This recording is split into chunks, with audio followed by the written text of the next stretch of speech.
12 ਕੋਹਾਂ ਤੋਂ ਲੜ ਸਾਲੂ ਦਾ ਕਿਦਾ ਦਿਸਦਾ ਕਿਹੜੀ ਲੱਗੀ ਹੈ ਭੁੱਲ ਖੁਮਾਣ ਨੂੰ। ਮੀਆਂ ਰਾਜੇ ਆਖਿਆ ਈ ਮੇਰੇ ਪਿੱਛੇ ਸੰਗਿਓ ਜਿਹੜਾ ਤੁਸੀਂ ਦਰਬਾਰ ਵੇਖਦੇ ਪਿਓ ਬੜੀ ਵੱਡੀ ਹਸਤੀ ਦਾ ਖਸੂਸਨ ਫੈਸਲ ਜੱਪਾ ਸਾਹਿਬ ਤੇ ਬਾਕੀ ਸਾਰੇ ਸੰਗੀ ਸਾਥੀ ਜਿਤਨੇ ਪੰਜਾਬੀ ਨਾਲ ਮੁਹੱਬਤ ਕਰਨ ਵਾਲੇ ਨਾ। ਮੈਂ ਤੁਹਾਨੂੰ ਗੱਲ ਦੱਸਾਂ ਮੈਂ ਅੱਜ ਇੱਥੇ ਖਲੋਤਾ ਸੀ ਨਾ ਇਹ ਮੀਆਂ ਗੁਲਾਮ ਖੁਮਾਣ ਦੇ ਦਰਬਾਰ ਤੱਕ ਖਲੋਤਾ ਸੀ। ਮੀਆਂ ਗੁਲਾਮ ਖੁਮਾਣ ਉਹ ਹਸਤੀ ਹੈ ਹਰ ਫੀਲਡ ਦਾ ਮੋਹਰੀ ਹੁੰਦਾ ਨਾ ਜਿਹੜੀ ਪੰਜਾਬੀ ਦੀ ਸਿਨਫ ਹੈ ਨਾ ਢੋਲੇ ਦਾ ਮੋਹਰੀ ਮੀਆਂ ਗੁਲਾਮ ਖੁਮਾਣ ਹੈ। ਖੁਮਾਣ ਕੌਮ ਦਾ ਵੀ ਫਖਰ ਹੋਇਆ ਸਾਡੇ ਪੰਜਾਬ ਤੇ ਪੰਜਾਬੀ ਦਾ ਵੀ ਫਖਰ ਹੈ। ਮੀਆਂ ਗੁਲਾਮ ਖੁਮਾਣ ਸਕੂਲਾਂ ਨਾ ਪੜ੍ਹੇ ਹੋਏ ਲੇਕਿਨ ਮਾਰਫਤ ਦਾ ਇਲਮ ਇਤਨਾ ਹੀ ਜਿਹੜੇ ਜਿਹੜੇ ਮਸਾਇਲ ਨੂੰ ਢੋਲਿਆਂ ਦੇ ਵਿੱਚ ਮੀਆਂ ਗੁਲਾਮ ਛਿੜਿਆ ਨਾ ਅੱਜ ਵੀ ਹੈਰਤ ਦੰਗ ਬਈ ਇਸ ਬੰਦੇ ਦੀ ਰਿਸਰਚ ਉੱਥੇ ਆਪਣੀ ਕਿਵੇਂ ਆਈ। ਜਿਵੇਂ ਕੁਰਾਨ ਪਾਕ ਦੇ ਹਰਫ ਜਿਹੜੇ ਨੇ ਸਾਰੇ ਜਿਹੜੇ ਕਿਤਨੇ ਵਾਰੀ ਵਰਤੀ ਹੋਏ ਨੇ ਉਹ ਗਿਣ ਕੇ ਦੱਸਦੇ ਨੇ। ਇਮਾਮ ਹੁਸੈਨ ਦੇ ਘੋੜੇ ਦੀ ਬੜੀ ਸਿਫਤ ਕੀਤੀ ਆ। ਹੋਰ ਢੋਲੇ ਤਾਂ ਬੜਾ ਕੰਮ ਕੀਤਾ ਮੀਆਂ ਗੁਲਾਮ ਖੁਮਾਣ ਨੇ ਨਾ ਪੰਜਾਬੀ ਵਸਬਾ ਜਿਹੜਾ ਢੋਲੇ ਦੇ ਵਿੱਚ ਗਿਣ ਕੇ ਦੱਸਿਆ। ਸੱਸੀ ਦੇ ਢੋਲੇ ਵੀ ਆਖਣ ਸੱਸੀ ਦੇ ਢੋਲੇ ਦੇ ਯਾਰ ਆਏ ਮੀਆਂ ਗੁਲਾਮ ਖੁਮਾਣ ਦੱਸਿਆ ਬਸ ਸੱਸੀ ਬੂਹੀ ਚ ਨਿਗਰੀ ਤੇ ਜਿਹੜਾ ਸਾਲੂ ਦਾ ਲੜ ਆਈ ਉਹ 12 ਕੋਹਾਂ ਤੋਂ ਤਾਈਂ ਉਹ ਦਿਸਦਾ ਹੀ। ਉਹਨਾਂ ਦੀ ਕੋਈ ਮਾਰਫਤ ਦੀ ਗੱਲ ਆਈ ਜਿਵੇਂ ਵੀ ਆਈ ਇਹਦੇ ਤੇ ਮੀਆਂ ਰਾਜੇ ਹਿੱਟ ਕੀਤੀ। ਉਹਨਾਂ ਆਖਿਆ ਬਾ ਕਿਹੜੀ ਭੁੱਲ ਲੱਗੀ ਹੈ ਕਿਹੜੀ ਲੱਗੀ ਹੈ ਭੁੱਲ ਖੁਮਾਣ ਨੂੰ।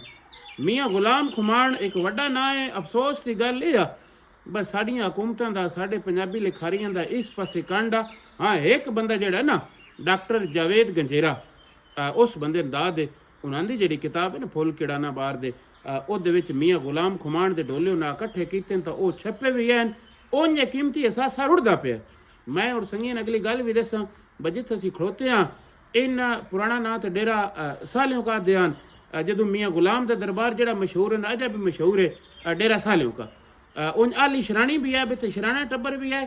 ਇਹ ਥੋੜੀ ਜਿਹੀ ਕਨਫਿਊਜ਼ਨ ਜਿਹੜੀ ਮੈਂ ਵੰਡ ਕਰਦਾ ਜਾਵਾਂ ਇਹ ਸਾਡੇ ਕੋਲ ਨਾ ਇਹ ਤਰੇ ਬਿਰਾਨ ਕੀ ਦੇ ਨਾਂ ਚਗੱਤਾ ਹੀ ਕੀ ਦੇ ਨਾਂ ਆਮਦ ਆਈ ਤੇ ਇੱਕ ਜਿਹੜਾ ਹੀ ਉਸ ਦਾ ਨਾਂ ਹੀ ਸ਼ੇਰ ਉਹਨਾਂ ਦੀ ਸ਼ੇਰ ਦੀ ਔਲਾਦ ਸ਼ਰਾਣੀ ਹੈ ਚਗੱਤੇ ਦੀ ਔਲਾਦ ਅਬਦੁੱਲੇ ਕੇ ਹਨ ਕੋਟੇ ਵਾਲੇ ਉਹਨਾਂ ਨੇ ਵੀ ਸ਼ਰਾਣੇ ਸੱਦਣ ਤੇ ਬੰਦੇ ਹੁਣ ਇਹ ਸਾਲਿਓ ਕੇ ਵੀ ਸ਼ਰਾਣੇ ਬਣਿੰਦੇ ਹਾਲਾਂਕਿ ਸ਼ਾਹ ਮਮਦਾਨੇ ਹਨ ਸ਼ਰਾਣੇ ਨਹੀਂ ਇਹ ਜਿਹੜੀ ਔਲਾਦ ਹੈ ਨਾ ਇਹ ਸਾਲਿਓ ਦੀ ਔਲਾਦ ਆ। ਤੇ ਜੇ ਮੈਂ ਇਹਦੀ ਗੱਲ ਦੱਸਾਂ ਨਾ ਤੇ ਇਹ ਸਾਲਿਓ ਦੇ ਹੁਣ ਅੱਗੋਂ ਢੇਰ ਸਾਰਾ ਟੱਬਰ ਹੈ। ਸਾਲਿਓ ਬੜਾ ਨਾਂ ਵਾਲਾ ਬੰਦਾ ਹੈ। ਸਾਲਿਓ ਸ਼ਰਿਸ਼ਤੀ ਦਾ ਪੁੱਤਰ ਹੈ।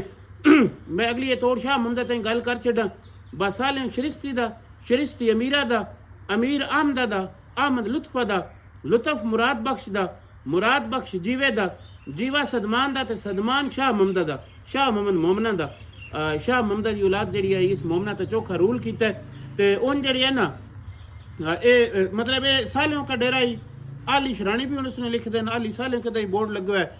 ਤਹਿਸੀਲ ਕੋਟ ਮੋਮਨ ਹੈ ਜ਼ਿਲ੍ਹਾ ਸਰਗੋਦਾ ਤੇ ਸੂਬਾ ਪੰਜਾਬ ਹੈ।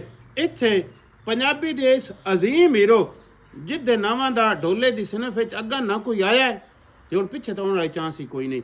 ਉਹਦੇ ਵਿੱਚ ਵੱਡੇ ਵੱਡੇ ਨਾਂ ਹਨ ਕਿਸੇ ਜਿਹੜੇ ਨਾ ਮੈਂ ਤੁਹਾਨੂੰ ਨਾਂ ਸਾਰੇ ਗਿਣ ਕੇ ਦੱਸਾਂ ਗਿਆ ਢੋਲੇ ਦੀ ਸਿਨਫ ਵਿੱਚ ਬੜੇ ਵੱਡੇ ਨਾਂ ਹਨ ਲੇਕਿਨ ਮੀਆਂ ਗੁਲਾਮ ਖੁਮਾਣ ਢੋਲੇ ਦਾ ਸ਼ੇਕਸਪੀਅਰ ਹੈ। ਇਹਦੇ ਨਾਲ ਕਿਸੇ ਦਾ ਕੋਈ ਜੋੜ ਨਹੀਂ ਕੋਈ ਮੁਕਾਬਲਾ ਨਹੀਂ। ਅੱਜ ਮੀਆਂ ਸਾਹਿਬ ਦੇ ਦਰਬਾਰ ਤੱਕ ਖਲੋਤੇ ਹਾਂ ਸਲਾਮ ਕੀਤਾ ਹੈ ਹਾਜ਼ਰੀ ਦਿੱਤੀ ਹੈ ਤੇ ਨਾਲ ਆਖਿਆ ਬਸ ਸੰਗੀਆਂ ਨੂੰ ਵਿਖਾਈਏ ਪੰਜਾਬੀ ਦਾ ਬੜਾ ਇੱਕ ਭਰਪੂਰ ਤੇ ਵੱਡਾ ਹੀਰੋ ਇਹ ਦੂੜੀ ਚ ਰਲਿਆ ਪਿਆ ਕਿਸੇ ਸੰਗੀ ਦੇ ਇਸ ਪਾਸੇ ਧਿਆਨ ਕੋਈ ਨਹੀਂ। ਹਕੂਮਤ ਅੱਗੇ ਵੀ ਤੇ ਪੰਜਾਬੀ ਨਾਲ ਪਿਆਰ ਕਰਨ ਵਾਲੇ ਅੱਗੇ ਵੀ ਪੰਜਾਬੀ ਤਨਜ਼ੀਮਾਂ ਅੱਗੇ ਵੀ ਇਹ ਗੁਜ਼ਾਰਿਸ਼ ਹੈ ਬਈ ਇਹ ਦਰਬਾਰ ਜਿਹੜਾ ਨਾ ਇਹਦੇ ਵਾਲੇ ਪਾਸੇ ਕੰਡ ਨਹੀਂ ਕਰਨੀ ਚਾਹੀਦੀ। ਇਸ ਬੰਦੇ ਦਾ ਅਜ਼ੀਮ ਕੰਮ ਹੈ ਤੇ ਇਸ ਕੰਮ ਨੂੰ ਨਿਤਾਰਨਾ ਚਾਹੀਦਾ। ਵਸਤੇ